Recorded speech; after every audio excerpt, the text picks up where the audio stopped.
So behind me here is the 2020 Continental Tyres Irish Car of the Year in the luxury and performance category. It has 550 brake horsepower and it's all wrapped together in an SUV. And we're going to have a good look at it right now.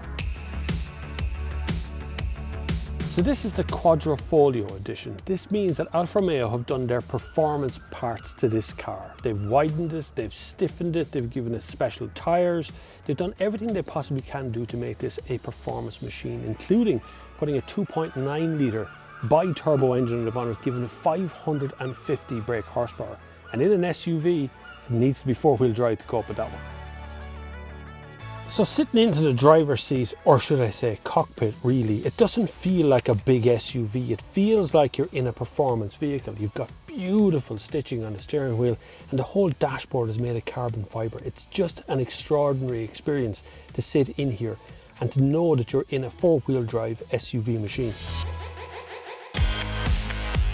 Around the back of this car is where all the noise happens. The noise is quite extraordinary. It's very important that these cars make a lot of noise. You can't have 550 brake horsepower and not shout about it.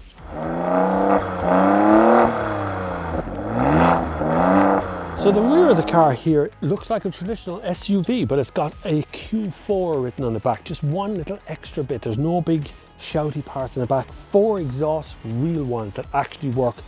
So coming around the side of the car, you can see the wheel arch has been widened out. The entire car is wider and slightly longer than the original. On the front brake pads, they've been painted with the words Alfa Romeo written across them. And of course, you have the Quadrifoglio logo here. That's very important to these cars. It's subtle. It's a subtle look to a very high performance car. This is supercar category speed wrapped up in an SUV. And that's the kind of stuff we were after, something different in this category. At the heart of this Italian machine beats a V6 engine. This is a 2.9 litre, 550 brake horsepower unit, actually developed by Ferrari. You're talking about a supercar performance put into an SUV, so it's very subtle on the outside, but under here is a real big machine. So the Alfa Romeo Stelvio managed to beat the Audi RS5, the BMW 8 Series, the BMW Z4 and the Toyota Supra to be crowned the Continental Tyres Irish Car of the Year for 2020 in the performance and luxury category.